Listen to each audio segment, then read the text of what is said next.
फ़ायज़ाबिद मुच्छड़ बाबा को आपने बहुत बार देखा होगा रीलों पे, यूट्यूब चैनल के थंबनेलों पे, मेरे चैनल पे। इनका नाम है फ्रीडरिक नीचा, एक जर्मन फिलोसोफर। और बहुत लोगों ने बहुत कोटेशंस इनके सुने होंगे, मूवी रेफरेंसेस सुने होंगे। बट सवाल मुझसे लोग ज़्यादातर पूछते हैं कि भाई व्हाई नीचा बिकेम फेमस आफ्टर डेथ? ऐसा क्या था कि वो इतने फेमस हो गए ना? अब फेमस होने से पहले वो इतने फेमस नहीं थे। थोड़ी अगर इनकी हिस्ट्री ले ले, इनके जीते जी इनका काम कोई नहीं पढ़ना चाहता था, इनको सब नकारते थे। और इनके तो आज की डेट पे इतने महान महान काम है, महान महान किताबें हैं। उस टाइम पे जब ये जिंदा थे तब तो आप समझ लीजिए 100 से भी कम कॉपीज इनकी कुछ कुछ इनके कामों की बिकती थी। अब अगर हम ये सवाल उठाएं कि वाई नीचा बिकेम फेमस आफ्टर डेथ और हम इतनी बार इनके बारे में वार्तालाप और कॉन्वर्सेशन क्यों करते हैं, तो सिंपल ये है कि पहली बात तो वो बहुत ज़्यादा पहले आ गए, अपने वक्त से पहले आ गए। और वो अपने आप को काइंड ऑफ प्रॉफिट कंसिडर करते थे कि भाई मैं आया हूँ लोगों में कुछ बांटने, लेकिन लोग उसको समझना नहीं चाहते। जब नीचे जिंदा थे ज़्यादातर लोग उनको समझे भी नहीं। अब इसलिए नहीं कि भाई वो गधे थे, गपौच थे, but because he was diagnosing problems. Society के डॉक्टर की तरह बन के भाई। One of the Sigmund Freud खुद कहते हैं one of the first and foremost psycho analyst या साइकोलॉजिस्ट जिन्होंने सोसाइटी को एक्सपोज कर दिया वो फ्रेडरिक नीचा थे। और सोसाइटी इससे पहले इन सब चीज़ों के लिए प्रिपेयर थी नहीं। देखो उस टाइम पे ना चर्च ले लो तुम, और उस टाइम पे यूरोप में अगर कोई भी इतनी अखंड बातें करेगा आके क्रिश्चियनिटी के अगेंस्ट या रिलीजन के अगेंस्ट, गॉड के अगेंस्ट पर्टिकुलरली, तो उसको भैया जला दिया जाता था, उसको टांग दिया जाता था, उसको पब्लिकली एग्जीक्यूट कर दिया जाता था। और फ्रेडरिक नीचे खुलेआम ये सब बातें कर रहे हैं तो बहुत बड़ी बात थी। कोर आइडिया इनका ये है कि नीचे ने वो बीमारी पहले ही देख ली, इससे पहले लोग उसके सिम्टम्स फील करो, ये आपको बीमारी होती है कुछ अंदर टट्टी वट्टी बहती है। जब आप डॉक्टर के जाते हैं कि हमें जरा आज सेमी सॉलिड या हुआ है या पतला हुआ है, तो डॉक्टर आपको दवाई देता है। लेकिन इन्होंने तो टट्टी बहने से पहले ही बता दिया कि तुम्हें ये बीमारी होने वाली है।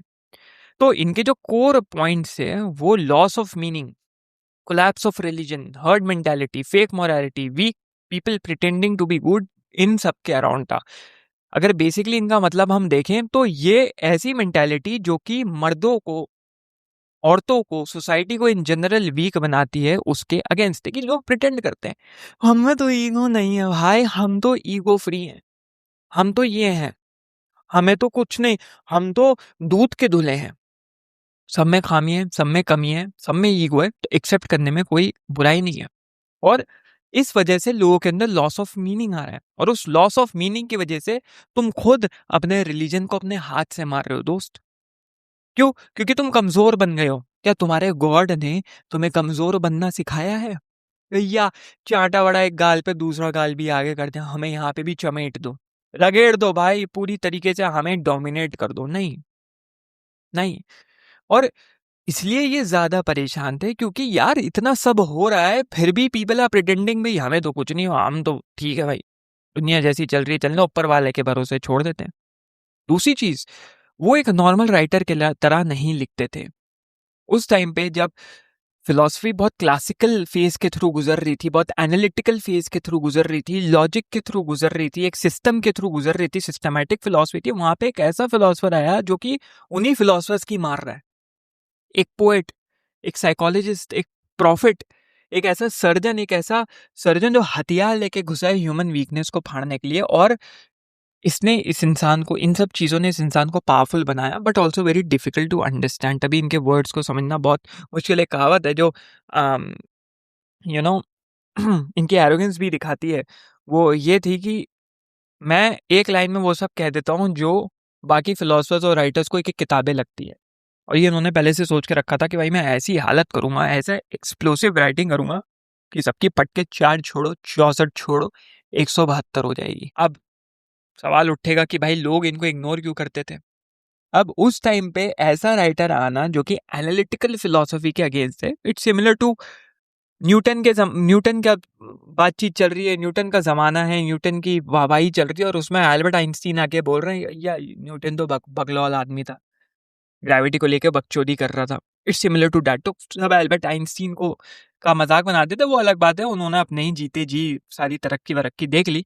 बट इनका स्टाइल बड़ा स्ट्रेंज था, इनके आइडियाज बहुत अनकंफर्टेबल थे, इनकी किताबें बिक नहीं रही थी, क्योंकि भाई तुम चर्च में जा, ये खुले हम किसी को भी कुछ भी बोल दे रहे हैं, कॉलेज में लेक्चर दे रहे हैं फिलोलॉजी का, घुसेड़ दे रहे हैं फिलोसफी, गॉड इज डैड, मार दिया गॉड को तुमने। भाई भाई क्या होगा भाई, ऐसा प्रोफेसर आ गए। फिर अकेलेपन में रहते थे, पुअर हेल्थ थी, इनकी हेल्थ डिक्लाइन हो रही थी, और कोई पब्लिक प्लेटफॉर्म नहीं था। अगर भैया नीचा के बाद सोशल मीडिया होता 2026 में, तो मार ली होती सबकी, मजा आ गया होता। तो इनका वक्त इनके लिए रेडी नहीं था, और उनका वक्त तो उनके लिए रेडी नहीं था। मैंने भी कुछ ऐसी चीज क्रिएट करी जिसके लिए बहुत लोग रेडी नहीं है, जो कि मेरी मास्टर क्लास है। लोग तैयार नहीं है, उसके अंदर जो चीजें मैंने डाली हुई हैं, लोग उसको कोर्स बोल के आगे बढ़ जाते हैं, कोई बात नहीं, बढ़ जाओ, लेकिन जो लोग लेके जीत रहे हैं वो लोग अलग ही लेवल पे जीत रहे हैं। तो जाओ उस आर्मी को ज्वाइन करो, नीचे मास्टर क्लास का लिंक दिया है, फर्स्ट लिंक इन डिस्क्रिप्शन। और एक कम्युनिटी लॉन्च होने ही वाली है, मैं बार बार कह रहा हूँ, लेकिन उस पर तैयारी चल रही है, होने ही वाली है। अगर आप उस कम्युनिटी को ज्वाइन करना चाहते हैं, one of the few founding members बनना चाहते हैं, तो जाके गूगल फॉर्म में उसको भर दीजिए, इज्जत से शराफत से भरना, मैं मेरी टीम उसके थ्रू जाएंगे। If you make the cut, will see you inside the community, one on one access होगा, गेस्ट अपीयरेंसेज होंगे, वर्कशॉप्स होंगी, वहाँ पे भी कुछ कुछ कोर्सेज आएंगे, बहुत कुछ होगा, सब कुछ एक छज्जे के नीचे। बट याद रखना, एक पेड मंथली सब्सक्रिप्शन रहेगी उसके लिए, तो वहाँ पे जाकर रोना मत, भाई पहले तो नहीं बताया था, अब बता दिया।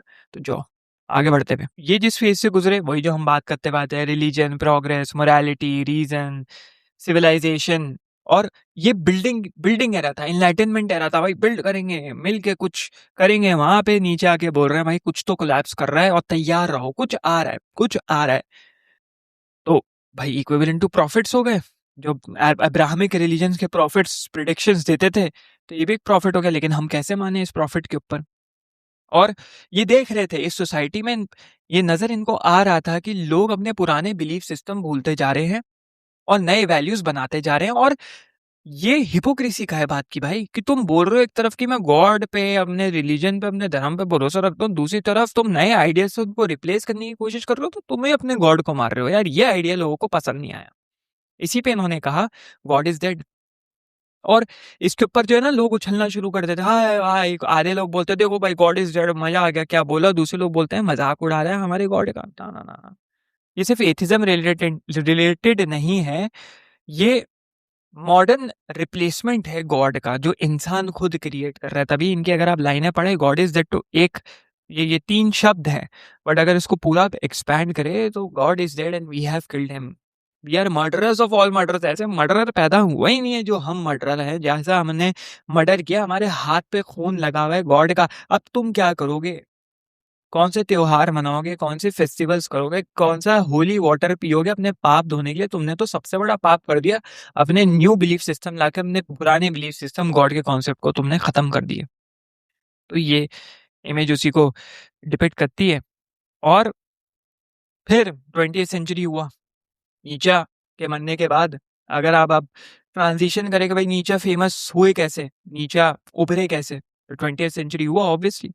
और नीचा के मरने के बाद दुनिया बहुत ब्रूटली, पहले कभी किसी ने नहीं देखा था भाई वर्ल्ड वॉर्स हो रही है, अब अचानक से वर्ल्ड वॉर हो रही है, वर्ल्ड मास लोनलीनेस, लोग आइसोलेशन में पड़े हुए हैं, फेथ का कोलैप्स हो रहा है, लोगों का लेफ्ट राइट गॉड के ऊपर से भरोसा उठ रहा है, नाहिलिज्म का राइज हो रहा है कि भाई कहाँ है गॉड जब इतने कांड चल रहे हैं, और वहां पे कुछ प्रोटेक्ट कर रहे हैं कि यार यहाँ नहीं मिलेगा आपको, वहां मिलेगा मरने के बाद, एक मेटाफिजिकल रेल्म होगा, खूबसूरत सा नदियां बहता हुआ, वहां पे आपको सब कुछ मिलेगा।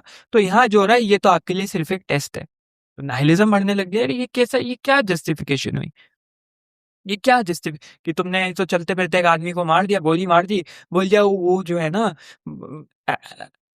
काना था, इसलिए मेरे को अच्छा नहीं लग रहा था, उसकी एक आंख थी एक आंख नहीं थी, मेरे को बहुत अनईजी लग रहा था, मैंने उसको गोली मार दी। वही कॉन्सेप्ट तो क्या, एंग्जाइटी बढ़ रही है, आइडेंटिटी क्राइसिस बढ़ रहा है, मीनिंगलेसनेस बढ़ रहा है, लोगों के घर जड़ गए हैं, लोगों की जमीनें छिन गई है, क्या करोगे? और फिर उस पॉइंट ऑफ टाइम पे नीचे जैसे फिलोसफर स्टार्टेड मेकिंग सेंस। एक और प्रॉब्लम है, नीचे को नाइलिज्म से रिलेट कर दिया जाता है, he was a nihilist, nihilistic tendency जरूर थी, but he was anti nihilist, he was an existential nihilist. वो क्या करते थे, कोशिश करते थे कि नाइलिज्म को कैसे हम तोड़ सकते हैं, नाइलिज्म एक बीमारी है जो हमारी सोसाइटी को खोखला कर रही है, हमें कैसे उसको तोड़ना है। तो उनको नाइलिस्ट मत ले लो भैया, बड़ी महफिल में तमाचा पड़ जाएगा किसी से किसी दिन जो नॉलेजेबल आ जाएगा। तो भाई साहब, दुनिया जो है एक ऐसी दुनिया बन गई जिसके बारे में नीचे ने अपनी किताबों में वार्न किया था। फिर लोगों को रियलाइज हुआ यार ये राइटर में तो कुछ बात है, इसे तो पहले ही बोल दिया था ये सब होगा। और फिर वो चीजें प्रोफेटिक साउंड करने लग गई कि यार ये प्रिडिक्शन तो पहले ही आ गया। और यहाँ से नीचे फेमस हो गए because the future proved him right. वो ऐसे नहीं, इसलिए नहीं फेमस हो गए कि अचानक से या उनकी किताबें पढ़ के लोग स्मार्ट फील करने लग गए। वो इसलिए फेमस हुए क्योंकि लोगों में सफरिंग आने लग गई, उन चीजों से सफरिंग आने लग गई जो जो चीजें उन्होंने अपनी किताब में एक्सप्लेन करी हुई थी। एंड फिर वर्ल्ड वॉर्स के बाद एक इंटेलेक्चुअल मूवमेंट चला, लोग सवाल उठाने लगे, लोग और रोमांटिक बन गए, लोग अपने अंदर जाके और सवाल उठाने लगे, पर्टिकुलरली वेस्टर्न वर्ल्ड में।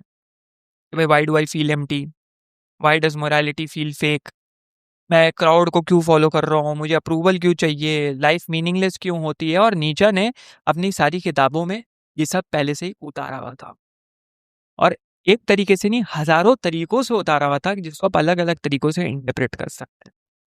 तो यहाँ पे नीचा इंटरेस्टिंग बन गए, सेवियर की तरह बन गए। अब इनके आइडियाज मिसयूज भी हुए, तब भी ये फेमस है, थोड़ा बता देते हैं।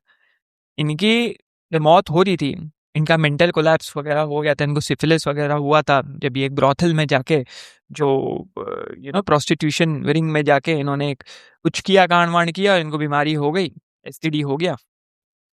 अब इनके मरने के बाद लास्ट मोमेंट्स पे जब आखिरी वक्त इनका चल रहा था, तो समझ लो ये बंदा 40-45 साल की उम्र तक जो लिख सकता था, 40 वाले साल की उम्र तक लिखा है इसने। उसके बाद तो he lost himself to insanity. अब इनकी सिस्टर के पास ही रहते थे, तो इनकी जो किताब थी will to power, one of his last works, वो अधूरी लिखी हुई थी।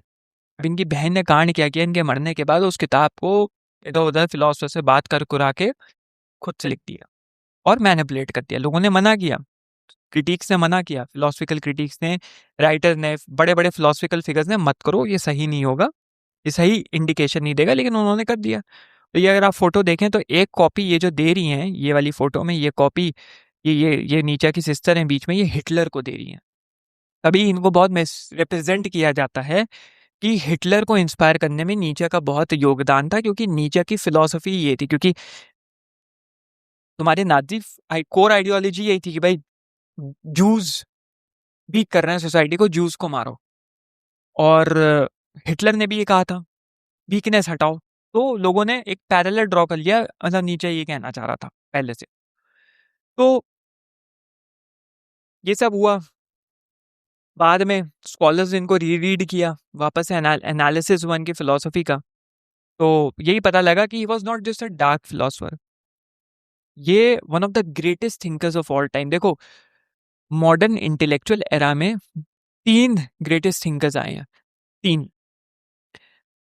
पहले तो फ्रेडरिक नीचे जिनकी आप बात कर रहे हैं, दूसरे कार्ल मार्क्स, और तीसरे चार्ल्स डार्विन।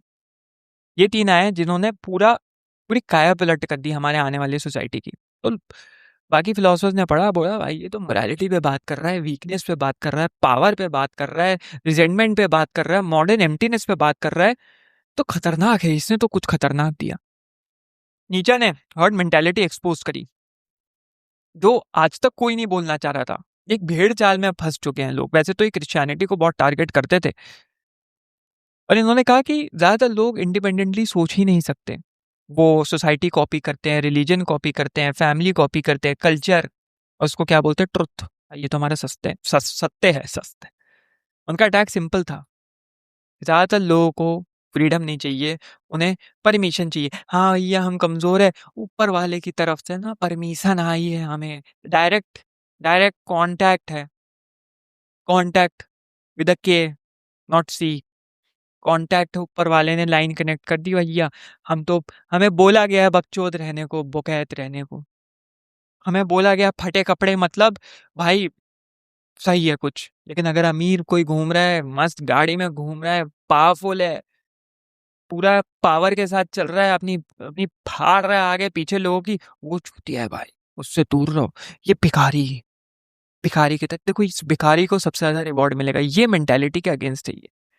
और इस मेंटालिटी को जस्टिफाई करने के लिए इनको परमिशन चाहिए थी, जो कि परमिशन इनको रिलीजन दे रहा था। एक फिलोसफर है, मॉडर्न फिलोसफर, जिनका नाम है डैनियल डेनेट। तो नहीं रहे। आप उनकी फिलॉसफी देखेंगे तो उनका ये कहना था कि रिलीजन ग्लोरीफाई करता है टू नॉट थिंक, क्योंकि रिलीजन आपकी थिंकिंग पे कैपिंग जरूर लगा देगा। हर रिलीजन की बात करो कि अब मत सोचो, यहां तक सोच सकते हो, यहां तक सीमा है तुम्हारे सोचने की, और उसको ग्लोरीफाई किया जाता है। वाह वाह वाह वाह, ये तो सोचते हैं तो गऊ है, इसको तो दिमाग पे टोपा लगा लिया है, इसका तो दिमाग ही नहीं चलता है, एक सील लग गई है। अब क्या करेंगे भाई, अब तो दिमाग चलाने की जरूरत ही नहीं है, इसको तो अवार्ड दो, ऑस्कर दो भाई, क्या एक्टिंग कर रहा है। ये सब इन्होंने नीचे ने अटैक किया, फेक मोरालिटी पे अटैक किया कि गुड वैल्यूज हमेशा प्योर नहीं होती। कभी कभार काइंडनेस, ह्यूमिलिटी और ओबीडियंस स्ट्रेंथ नहीं होता। बहुत केसेस में तुम्हें लग रहा है वो फियर है, एक डर है, एक वीकनेस है, जो कि प्रिटेंड कर रही है भाई हमारे तो ये गुण है, हम तो काइंड है, हमारे तो बच्चे को मार दिया जिंदा, हम तो काइंड है, हमारे तो मुंह पे थप्पड़ मार के थूक दिया, हक दिया, हम तो ह्यूमिलिएशन में मतलब ह्यूमिलिएट नहीं करेंगे, हमारे अंदर ह्यूमिलिटी है, क्योंकि हम तो गुलाम है, जोरू के गुलाम। इसको स्ट्रेंथ नहीं बोला इन्होंने, बोला ये वीकनेस है, कि जितने कमजोर उतने ज्यादा पॉइंट्स आफ्टर वर्ल्ड के लिए। और इस वजह ये क्रिश्चियनिटी के लिए कह रहे हैं, that's why he is so brutal. ये फोर्स करते हैं आपको, फोर्स करते हैं पूछने के लिए कि एम आई एक्चुअली गुड और just too weak to be dangerous. क्या मैं इतना ज्यादा कमजोर हो गया हूँ कि मैं, लोग बोलते हैं ना मेरे को, मैं अपने चैनल पे वीकनेस, डेंजरस, ईगो, इन सब की बात करता हूँ। मत करो इन सब की बात, जाओ जैसे तुम्हें जीना है जाओ। 10 साल बाद, 10 साल बाद कहाँ तुम होगे तुम खुद देख लेना। It's as simple as that. कर लो भाई, कौन सा मैं हाथ पकड़ के तुम्हें घर में आके तुम्हें एक अच्छी फाड़ के तुमसे काम करवा रहा हूँ। मत करो भाई, मत फॉलो करो, मत सुनो आइडियोलॉजीज। कौन बोल रहा है? हर तरीके के क्रिएटर्स हैं तुम्हारे, सहलाने वाले क्रिएटर्स भी है, हिलाने वाले क्रिएटर्स भी हैं, ऐसे क्रिएटर्स भी हैं जो तुम्हारे अगेंस्ट भी बोलेंगे। ब्लॉक कर दो उनको, आगे बढ़ जाओ, एज सिंपल एज दैट। लेकिन हग्गा हग्गा ही मत करो। अब इनका आइडिया ऑफ सेल्फ ओवरकमिंग, कि नीचा का रियल मैसेज ये नहीं था कि ईविल बन जाओ, बनमौसी करें आप, लोगों को डोमिनेट करें, दबा दें, गला दबा दें। बट उनका मैसेज ये था कि ऐसे बन जाइए जो आपके पुराने सेल्फ से ज्यादा है। Become more than what you are right now. अपने वीकर सेल्फ को मारो, अपने अंदर हायर वैल्यूज बनाओ। तुम्हें तुम्हें आसपास के लोग नहीं बचाने वाले, तुम्हारा रिलीजन, तुम्हारे गॉड नहीं बचाने वाला, तुम्हें अपनी हायर वैल्यूज खुद बनानी है। अब लोग इसको ले लेते हैं, भाई सोसाइटी में रिलीजन तो जरूरी है भाई, तभी तो कांड नहीं हो रहे हैं भाई, तभी तो हम सुधरे हुए बैठे हैं। कांड करने वाले भी रिलीजन और कांड से बचाने वाले भी रिलीजन। लेकिन ये कह रहा है beyond good and evil, there is something beyond good and evil. उन वैल्यूज को फॉलो करते हुए एक हायर वैल्यू लाओ अपने अंदर। तो तुम अगर रिलीजियस इंसान होकर समझ रहे हो हम तो बहुत मासूम हैं, हम तो बुरा नहीं करते, हम तो जस्टिस की इमेज है, पहचान है, तो नीचा कह रहे हैं उस जो इमेज को जो तुमने बनाई हुई है ना, उससे 10 लेवल और ऊपर जाओ और प्योर बन जाओ, जो कि तुम्हारे रिलीजन में भी नहीं का है। तो ये अपना इन्होंने कॉन्सेप्ट ऊपरमैन, सुपरमैन में कहा था, जो इनका कॉन्सेप्ट तो सुपरमैन था। ये नहीं कि उठा के पटक रहा है, ये फेंक रहा है, वो फेंक रहा है। इन्होंने मॉडर्न एम्प्टीनेस डायग्नोस कर दी। Before the modern world fully became, अभी सेकुलरिज्म चल रहा है, एंग्जाइटी है, डिप्रेशन, नाइलिज्म है और कंफ्यूजन है। नीचे ने पहले अपनी किताबों में कह दिया था, ये जो इनका गॉड इज डेड का आइडिया था ना, वो सिर्फ एथिज्म के बारे में नहीं था, वो बिलीफ सिस्टम था जो कोलैप्स कर रहा था। और मैंने पहले भी कहा है, जब छोटे छोटे बिलीफ सिस्टम दिन प्रतिदिन टूटते जाते हैं, शैटर होते जाते हैं, तो वहां पे नाइलिज्म आता है। और अगर वहां पे आप मीनिंग क्रिएट नहीं कर लेंगे तो आप नाइलिज्म के ट्रैप में फंस जाएंगे। और इस वजह से होता है हमारे साथ, हर दिन कुछ ना कुछ नाइलिस्टिक टेंडेंसीज आती है, उस वजह से नीचे आज भी मॉडर्न फील करते हैं। तो फाइनल अंडरस्टैंडिंग हमारी यही है, भाई साहब आप नीचा फेमस तब नहीं थे जब वो जिंदा थे, बहुत ऑब्वियस सी बात है, क्योंकि उनका जमाना उनके लिए रेडी नहीं था। उनकी मौत के बाद वो फेमस हुए, क्योंकि हमारी मॉडर्न लाइफ इज वीक, दुनिया वीक है, आसपास के लोग वीक है और दुनिया बीमार चल रही है। उसी बीमारी से, जिस बीमारी को नीचा ने डायग्नोस किया था कि ये बीमारी आएगी, तो नीचा अपने वक्त के लिए नहीं लिख रहे थे, वो एक आने वाली बीमारी के बारे में लिख रहे थे, एक प्रिडिक्शन के बारे में लिख रहे थे, जो आगे आया और सब कुछ खत्म करके चला गया। तो भैया आगे बढ़ते हुए अगर आप फ्रीडरिक नीचे के बारे में और जानना चाहते हैं, इंटरेस्टेड है कि यार ये इंसान क्या है, क्योंकि मेरे अंदर भी क्यूरियोसिटी थी और उसी क्यूरियोसिटी ने मेरे को एक नीचा मैन बनाया कि मैं नीचा के ऊपर और पढ़ पाया, फ्रीडरिक नीचा के ऊपर। ठीक है, लोग उल्टा सीधा बहुत बोलते हैं कि नीचा का मुंह में लेके बैठा है, नीचा का पकड़ के लटकता रहता है, उल्टी सीधी बातें, नीचा से प्ले टाइप्स, ये सब बोलते हैं। बोलने वाले बच्चे 15-16 साल के, आई आई पिटी देम, बोलते हैं, कोई बात नहीं। लेकिन जिसने समझ ली ना 1% भी, आधी परसेंट फिलोसफी, 0.1% भी समझ ली ना, लाइफ बदल जाएगी। तो अगर उसको और गहराई से समझना है तो मैंने 3 साढ़े 3 घंटे का एक लेक्चर बनाया हुआ था इसी से रिलेटेड, जिसमें मैंने पूरी फिलोसफी ऑफ नीचे समझाई भी है बहुत विस्तार से। तो आप यहाँ पे जाके क्लिक करिए और लेक्चर जरूर देखिए।